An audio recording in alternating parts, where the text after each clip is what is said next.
Cuando llegó a donde estaban los discípulos, vio una gran multitud alrededor de ellos y escribas que disputaban con ellos. Y enseguida toda la gente viéndoles se asombró y corriendo a él le saludaron. Él les preguntó: ¿qué disputáis con ellos? Y respondiendo uno de la multitud dijo: Maestro, traje a ti mi hijo, que tiene un espíritu mudo, el cual donde quiera que le toma, le sacude y echa espumarajos y cruje los dientes y se va secando. Y dije a tus discípulos que lo echasen fuera y no pudieron. Y respondiendo él les dijo: oh generación incrédula, ¿hasta cuándo he de estar con vosotros? ¿Hasta cuándo os he de soportar? Traédmelo. Y se lo trajeron. Y cuando el espíritu vio a Jesús, sacudió con violencia al muchacho, quien cayendo en tierra se revolcaba echando espumarajos. Jesús preguntó al padre: ¿cuánto tiempo hace que le sucede esto? Y él le dijo: desde niño. Y muchas veces le echan el fuego y en el agua para matarle. Pero si puedes hacer algo, ten misericordia de nosotros y ayúdanos. Jesús le dijo: si puedes creer, al que cree todo le es posible. E inmediatamente el padre del muchacho clamó y dijo: creo, ayuda mi incredulidad. Y cuando Jesús vio que la multitud se agolpaba, reprendió al espíritu inmundo, diciéndole: espíritu mudo y sordo, yo te mando, sal de él, y no entres más en él. Entonces el espíritu, clamando y sacudiéndole con violencia, salió. Y él quedó como muerto, de modo que muchos decían: está muerto. Pero Jesús, tomándole de la mano, le enderezó y se levantó. Cuando él entró en casa, sus discípulos le preguntaron aparte: ¿por qué nosotros no pudimos echarle fuera? Y les dijo: este género con nada puede salir, sino con oración y ayuno. Padre, gracias por tu palabra. Gracias porque aquí tenemos la libertad y el enorme privilegio de tener una Biblia cada uno y poder acercarnos a ella y escuchar tu voz. Rogamos que esta nuestros corazones, que sea tu Espíritu Santo, Dios, dándonos entendimiento, discernimiento, comprensión de tu palabra, Señor, y permitiéndonos ponerla por obra a partir de hoy. En el nombre de Jesús, amén. Es un texto que quizá hemos leído muchas veces, pero lo hermoso de la palabra es que es viva y eficaz y que siempre tiene algo nuevo que enseñarnos. Siempre abre nuestros ojos a algo diferente que antes no habíamos visto. En la vida enfrentamos muchos problemas, ¿cierto? De toda índole, cuando estamos estudiando, cuando estamos trabajando, cuando nos casamos, cuando tenemos hijos. En todas las áreas de nuestra vida constantemente tenemos que enfrentar problemas. Y quisiéramos que todo se solucionara como por arte de magia, tener ya la solución y que todo cambiara de un minuto al otro, ¿cierto? Anhelamos que las cosas fueran así. Pero pues no es tan fácil, ¿sí? Aun cuando muchas veces conocemos la solución o el resultado al que vamos a llegar, debemos pasar por un proceso, debemos hacer un proceso. Y hay algunos ejemplos para entender esto. Cuando estamos estudiando, en matemáticas hay algo que se llaman ecuaciones, ¿cierto? Logaritmos, ¿sí? Hay una materia que se llama aritmética y hay muchas ecuaciones. Entonces podemos tener algo como x más y es igual a 16. Y nos piden que a través de un proceso averigüemos entonces cuánto vale x y cuánto vale y. Yo puedo tener un resultado y yo puedo sumar dos números que den 16, cualquiera. 10 más 6 da 16, ¿cierto? 7 más 9 da 16. Hay muchos números que sumados dan 16, entonces yo puedo poner cualquier resultado, pero eso no indica que mi resultado, mi respuesta es correcta. Si yo no hago el proceso para despejar la X y la Y y saber cuánto vale cada una, entonces la respuesta que yo dé va a ser errónea. Otro ejemplo, cuando estamos cocinando y vamos a hacer algo rico, tenemos todos los ingredientes en la mesa. Yo puedo coger todos los ingredientes que tengo en la mesa, echarlos a la olla, cerrarla y que eso se cocine y se pite. Pero ¿será que de ahí va a salir lo que yo quería hacer? Pongamos como ejemplo los frijoles. Estamos en Medellín, somos paisas, la tierra del frijol. Para los frijoles necesitamos frijoles, verde, zanahoria, cebolla, tomate. ¿será que si yo echo todo eso en una olla y lo pongo a pitar, ya, quedaron los frijoles y saben bueno? No, porque eso tiene un proceso. Yo primero tengo que cocinar los frijoles con el verde y la zanahoria y aparte tengo que hacer el hogao, que se lo echo después cuando eso ya está cocinado y lo mezclo de una forma específica, ¿cierto? Entonces, si nosotros omitimos los procesos, el resultado que vamos a tener de lo que hagamos, en la mayoría de los casos, no va a ser el correcto. Entonces, no solo tenemos que conocer el resultado al que vamos a llegar, sino que también tenemos que conocer el proceso que tenemos que vivir para llegar a ese resultado. Entonces, tenemos como una meta y hay un camino a seguir para llegar a esa meta. Entonces, de ese camino a seguir es del que yo quiero compartirles esta noche y he titulado esta reflexión, El camino hacia la libertad. Todos, si miramos por encima este pasaje, podemos darnos cuenta que lo que necesitaba este muchacho, ¿qué era? Libertad, ¿cierto? Que le hicieran una liberación. Él necesitaba libertad y en muchos casos nosotros también necesitamos de esta libertad. Lo que nos antecede a este texto es la transfiguración de Jesús. Jesús está en el monte orando. Sabemos que en la Biblia, siempre que se habla de subir al monte, se representa como ir a la presencia de Dios, como ir a orar. Y Jesús estaba en el monte orando, pidiendo fortaleza a Dios porque venía su muerte. Y el Señor lo conforta trayéndole a Elías y a Moisés para animarlo y ayudarle en este momento de sufrimiento, en este momento de dolor y de aflicción que puede sentir una persona cuando va a afrontar algo difícil. Entonces Jesús estaba orando en comunión con el Padre, teniendo un momento glorioso en la presencia de Dios. Pero cuando baja de allí se encuentra con ese choque entre lo celestial y lo terrenal. Entonces sale de la presencia del Padre, pero viene a la tierra donde se encuentran los discípulos disputando con los fariseos, con los escribas, por algo que él desconocía en su momento y que le empiezan a contar. Él escucha de un problema, da una solución, pero también les muestra el camino para llegar a esa solución. Y de eso quiero que hablemos esta noche, de 3 pasos que podemos tener para llegar a para atravesar ese camino y llegar a nuestra solución. Y el primer paso es reconocer mi condición. El primer paso para ir hacia la libertad en Jesús es reconocer mi condición. El padre del joven relata su condición. ¿Cuál es la condición de este joven? Nos lo dicen los versículos 17 en adelante. Y respondiendo uno de la multitud dijo: Maestro, traje a ti mi hijo que tiene un espíritu mudo, el cual donde quiera que le toma le sacude y echa espumarajos y cruje los dientes y se va secando. Y dije a tus discípulos que lo echaran fuera y no pudieron. Luego pasamos al versículo 21. Jesús preguntó al padre: ¿cuánto tiempo hace que le sucede esto? Y él dijo: desde niño, y muchas veces le echan el fuego y en el agua para matarle, pero si puedes hacer algo, ten misericordia de nosotros y ayúdanos. Es un panorama muy desolador, ¿cierto? Porque es un joven que no es dueño de sí, que es poseído, que es gobernado por el diablo, ¿sí? Y entonces el diablo lo lleva y lo trae y hace con él lo que él quiere. ¿Y a qué se nos parece esa condición de ese muchacho?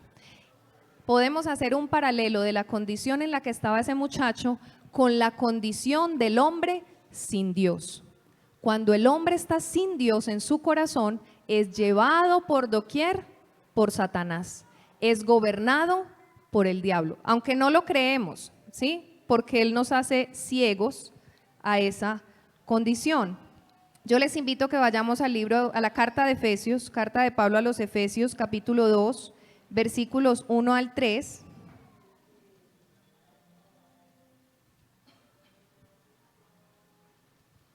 Efesios 2, 1 al 3 nos muestra este panorama, la condición del hombre sin Dios. Y Él os dio vida a vosotros cuando estabais muertos en vuestros delitos y pecados, en los cuales anduviste en otro tiempo, siguiendo la corriente de este mundo, conforme al príncipe de la potestad del aire, el espíritu que ahora opera en los hijos de desobediencia, entre los cuales también todos nosotros vivimos en otro tiempo, en los deseos de nuestra carne, haciendo la voluntad de la carne y de los pensamientos, y éramos por naturaleza hijos de ira, lo mismo que los demás. Entonces, la condición en la que estaba este joven es semejante a la condición del hombre sin Dios. De pronto nosotros no tengamos un espíritu evidente que nos tire al piso literalmente y nos haga echar espuma de la boca, pero sí estamos gobernados por Satanás cuando Dios no gobierna nuestro corazón y estamos a merced del diablo y nos lleva y nos trae para donde Él quiere. En la segunda carta a los Corintios, ahí atrasito de donde estamos en Efesios, segunda carta a los Corintios, capítulo 4, versículo 4, dice, en los cuales el Dios de este siglo, o sea el diablo, cegó el entendimiento de los incrédulos para que no les resplandezca la luz del evangelio de la gloria de Cristo, el cual es la imagen de Dios. Este chico estaba mudo y estaba sordo. Y de alguna manera, cuando nosotros estamos sin Dios, somos mudos, somos sordos, somos ciegos.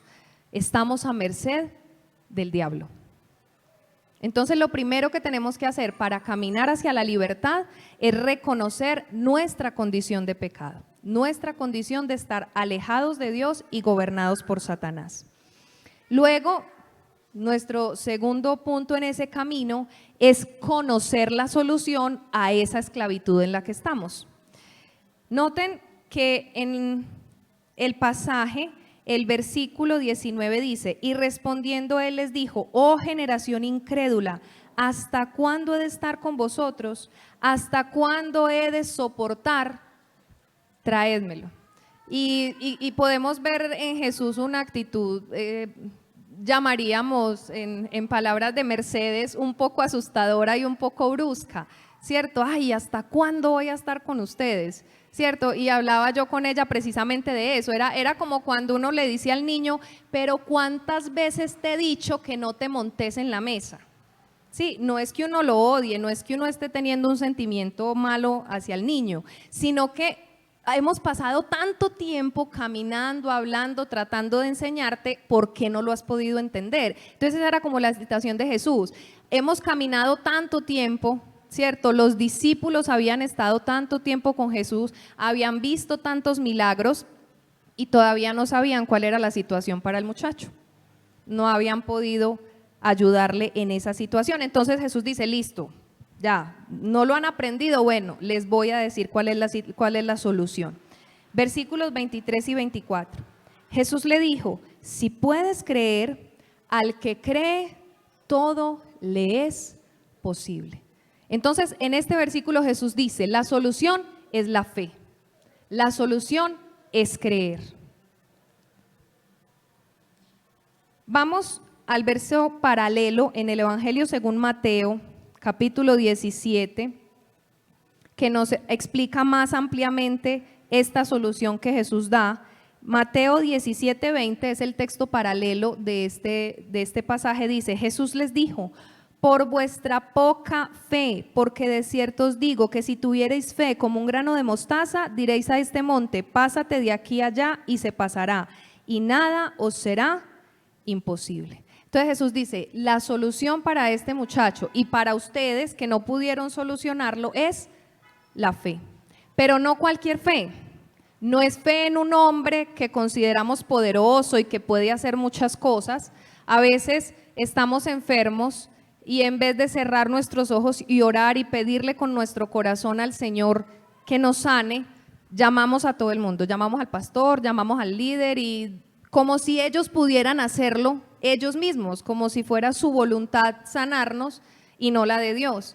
¿Sí? No estoy diciendo que no podemos pedir ayuda, claro, de hecho el domingo les estaba invitando a que como familia nos colaboremos y si alguien necesita algo nos hablemos, ¿cierto? Porque no podemos adivinar, pero me refiero a que a veces ponemos la fe en hombres, no, y es que viene tal predicador para el estadio y yo sé que si voy ese sí me sana, y realmente no es ese, ¿cierto? Tampoco es fe en nosotros mismos como está de moda. La mente positiva, el yo soy un campeón, si usted lo cree así va a ser y declárelo y así es. No, no es fe en nosotros mismos tampoco. La Biblia nos enseña que esa fe que liberta es la fe en Jesucristo. Gálatas capítulo 5, versículo 1, nos dice lo siguiente: estad pues firmes en la libertad con que Cristo nos hizo libres y no estéis otra vez sujetos al yugo de esclavitud. Entonces la Biblia es clara cuando nos dice que la fe tiene que ser en Cristo, no en un hombre, no en nosotros mismos, sino en Jesús, porque finalmente Él es el único que tiene el poder para salvarnos, Él es el único que tiene el poder para hacer lo imposible. Entonces es en Él en quien nosotros debemos poner nuestra fe para traernos a la libertad. Y Hechos capítulo 26, Hechos 26 del 16 al 18 nos dice: pero levántate y ponte sobre tus pies, le está hablando Dios a Pablo, porque para esto he aparecido a ti, para ponerte por ministro y testigo de las cosas que has visto y de aquellas en que me apareceré a ti, librándote de tu pueblo y de los gentiles a quienes ahora te envío, para que abras sus ojos, para que se conviertan de las tinieblas a la luz y de la potestad de Satanás a Dios, para que reciban por la fe que es en mí perdón de pecados y herencia entre los santificados. Entonces es la fe en Jesucristo la que nos hace libres del yugo de esclavitud al que estamos atados a Satanás para venir a la libertad en Dios. Entonces Jesús en este segundo punto les dice: la solución es creer en mí. ¿Sí? La solución es creer en mí.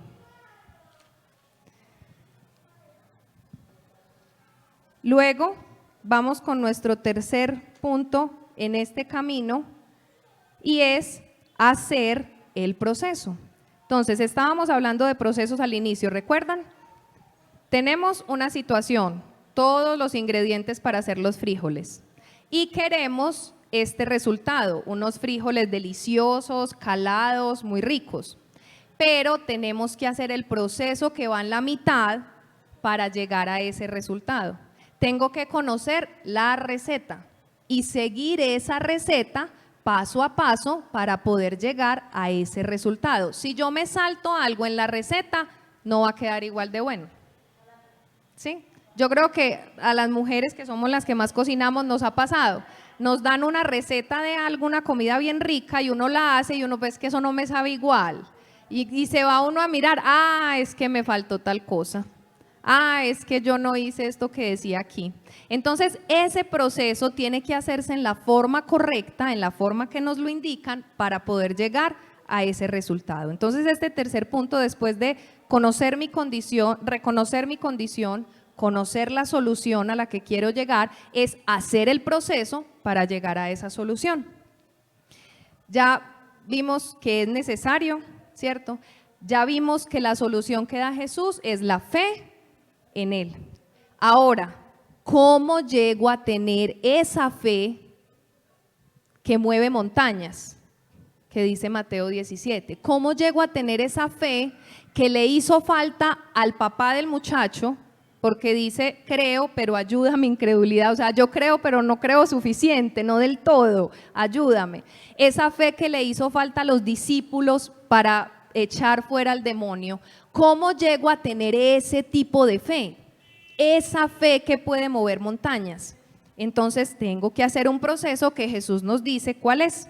Vamos a los versículos 28 y 29. Los discípulos preocupados también pensaban, pero si nosotros hemos andado tanto con Jesús, lo hemos visto hacer tantos milagros, dijimos lo que Él dice, ¿cierto? Movimos las manos como Él las mueve y no funcionó, no pudimos echar el demonio. Entonces le preguntan a Jesús, ¿por qué nosotros no pudimos echarlo fuera? Y Jesús le responde: este género con nada puede salir sino con oración y ayuno. Entonces, el proceso para llegar al resultado o a la solución, que en este caso es la fe que mueve montañas, la fe en Jesús, es oración y ayuno. Y a nosotros nos dicen oración y ayuno, y uno, ay sí, oración y ayuno. Pues como si es que yo sé que tengo que orar y yo sé que tengo que ayunar, pero realmente muchas veces no estamos ni orando ni ayunando, ¿sí? Porque, ¿qué pasa? Cuando nos hablan de oración, a veces pensamos que oración es orar ahí 10, 15 minuticos cuando me levanto, 10, 15 minuticos cuando me voy a acostar y ya estoy en comunión con Dios porque hablo con Él por la mañana y por la noche. O cuando nos mencionan el ayuno, entonces pensamos que el ayuno es para sobornar a Dios. Yo voy a aguantar hambre para que Dios haga lo que yo quiero, para que Dios me dé lo que yo estoy pidiendo. Y ni la oración es eso, ni el ayuno es eso. Tesalonicenses nos dice que oremos sin cesar. Es necesario apartarnos a orar como lo hizo Jesús en este texto anterior en la transfiguración. Y como lo hizo muchas veces, antes de empezar su ministerio, Jesús se fue a hacer ¿qué? A ayunar y a orar 40 días en el desierto. ¿Con qué finalidad? ¿Quién me dice cuál era la finalidad de Jesús al meterse en ese ayuno de 40 días? ¿Qué buscaba él con eso? El pastor dice, comunión con el Padre. Eso es la oración y eso es el ayuno, comunión con el Padre. Si nosotros no tenemos comunión con el Padre, no vamos a tener fe en Jesús, porque eso solo lo produce la comunión con el Padre. Eso solo lo produce el estar cerca de Dios. Entonces Tesalonicenses nos dice, orad sin cesar. Obviamente no puede ser encerrarme en un cuarto todo el día arrodillado a hablar con Dios, no, pues qué rico si lo pudiéramos hacer, pero es que estudiamos, trabajamos, somos amas de casa, hacemos muchas cosas. No podemos encerrarnos todo el día en una habitación a orar todos los días. Orar sin cesar es estar en comunión con Dios todo el tiempo.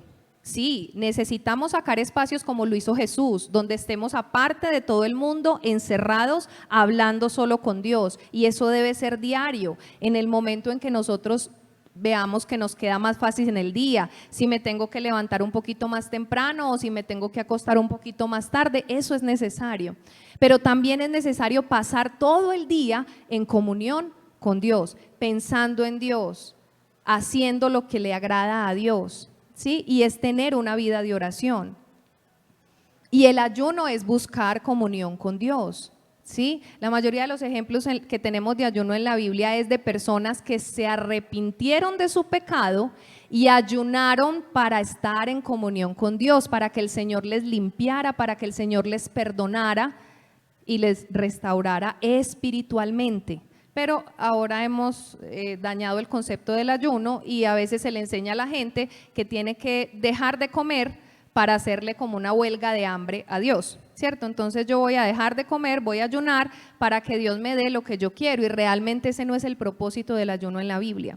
Es estar en comunión con Dios, es rendirme ante Dios para que Él me purifique, para que Él me limpie, para que Él me transforme. Y el mayor ejemplo que tenemos de ello es Jesús. Si Jesús, siendo Dios, libre de pecado, ayunaba y oraba, imagínense cuánto tenemos nosotros que ayunar y orar, que no somos Dios y no estamos libres de pecado. Entonces Jesús les dice, no tuvieron suficiente fe en mí porque no están ayunando ni orando lo suficiente. Entonces tenemos que hacer el proceso. La fe no se puede fingir.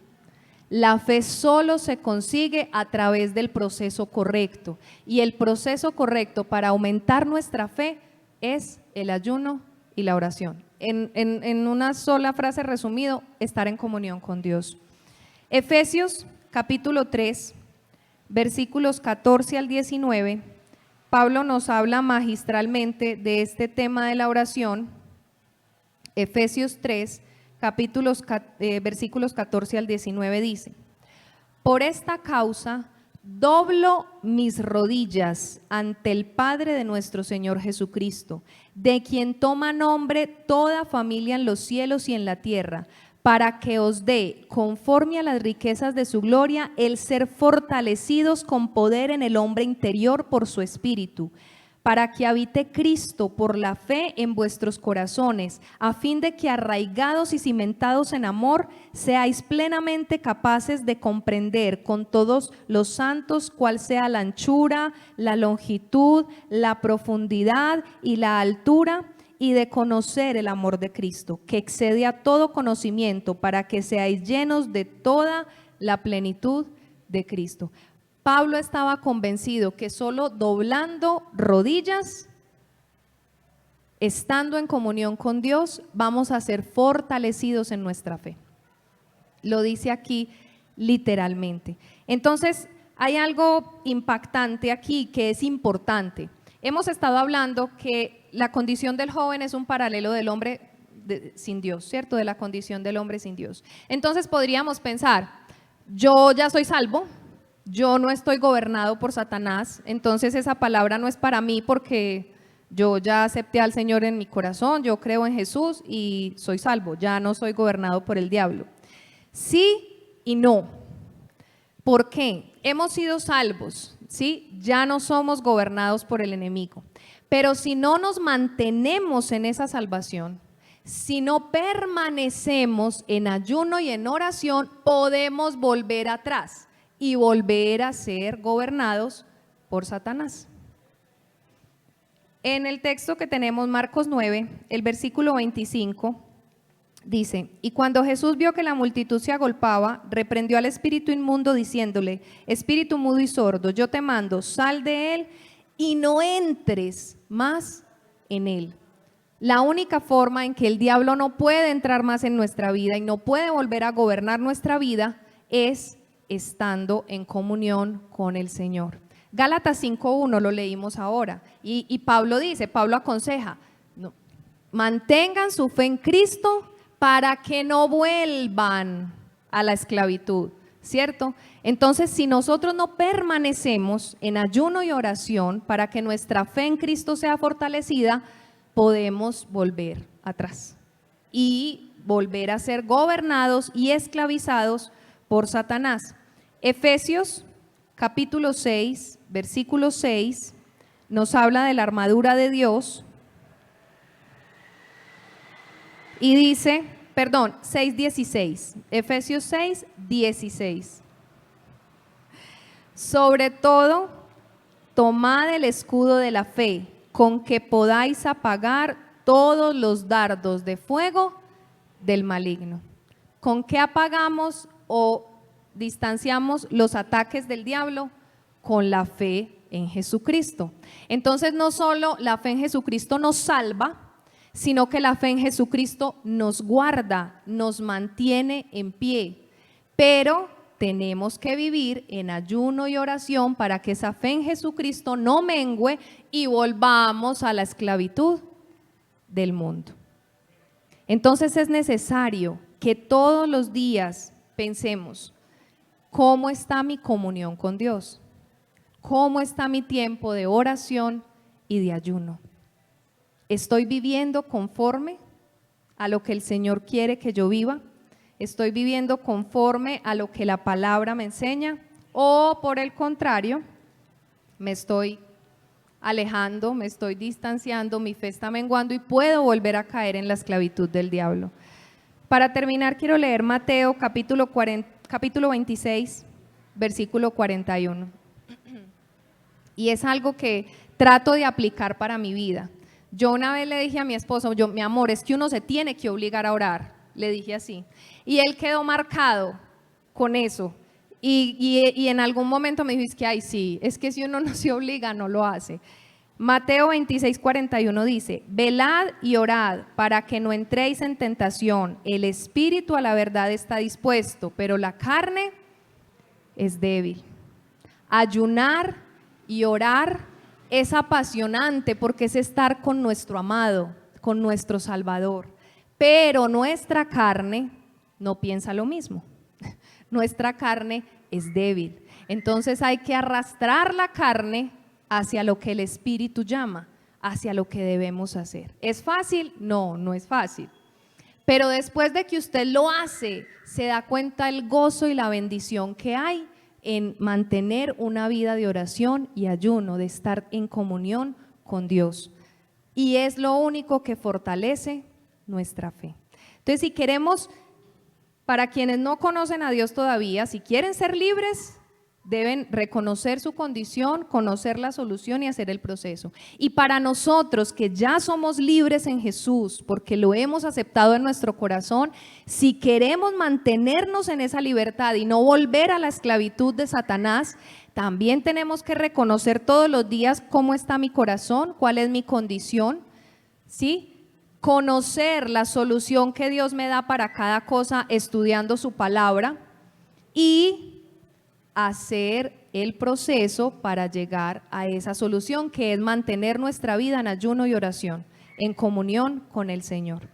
La fe no se puede fingir, tengo que adquirirla correcto. Amén.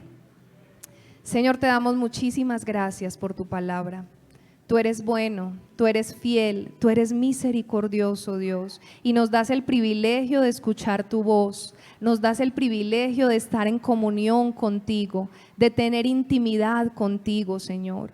Padre, no es fácil porque nuestra carne es débil, tú mismo lo dijiste, Señor, pero nosotros queremos vivir en el Espíritu y no en la carne. Queremos ser capaces de arrastrar nuestra carne hacia lo que el Espíritu nos pide que hagamos, y es que oremos y ayunemos. Por favor, Señor, toma nuestro cuerpo, guíanos en tu camino, que tu Espíritu Santo hable a nuestra mente y a nuestro corazón y nos inste y nos llame todo el tiempo a estar en comunión contigo, a revisar constantemente nuestro corazón y nuestra relación contigo, Señor, que vivamos en una relación de amor, en una relación de comunión, donde tengamos el dominio propio que tú nos has dado para arrastrar nuestra carne y orar, para arrastrar nuestra carne y ayunar, con el fin de conocerte más, con el fin de amarte más, con el fin de tener el deseo constante